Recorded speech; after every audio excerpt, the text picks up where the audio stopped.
Women in small and medium enterprises have identified multiple documentation requests across the African continent as stumbling blocks in the bid to build a resilient African economy.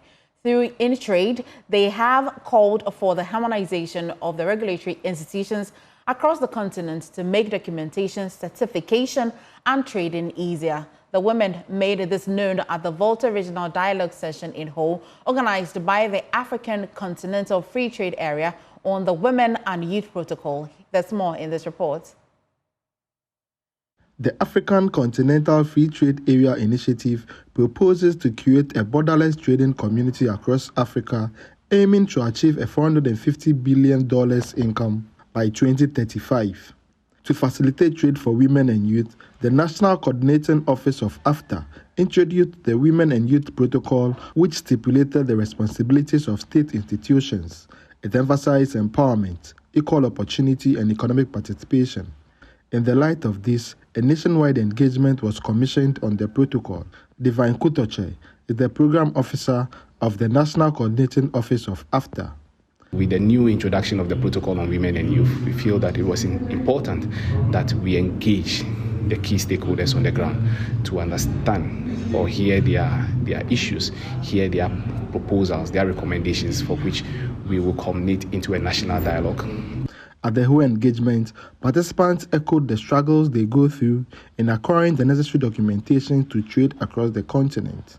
To offices of the registrar of companies, getting my registered company name within a month, no, it's not possible in Ghana. Goodwill, and they're able to get some money and are able to even go through all this channel. Exporting to other countries, and other countries are interested in their product, then we say that they also want it to be registered, go through the same process. I cannot ship products from Ghana straight directly to Sierra Leone or even Morovia. I need to ship it to Europe, and then they rather bring it down.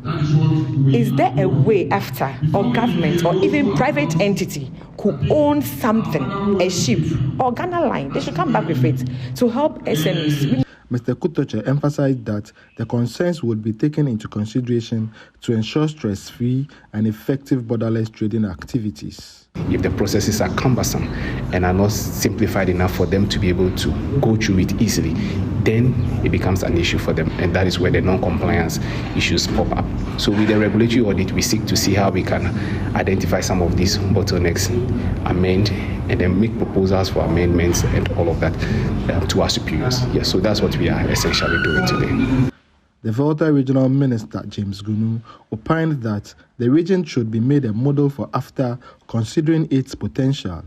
Ladies and gentlemen, you have our full support, and we expect nothing less than deliberate effort to make the Volta region a model of AfCFTA success in Ghana. Fred Kwame Asari, Joy News, Ho.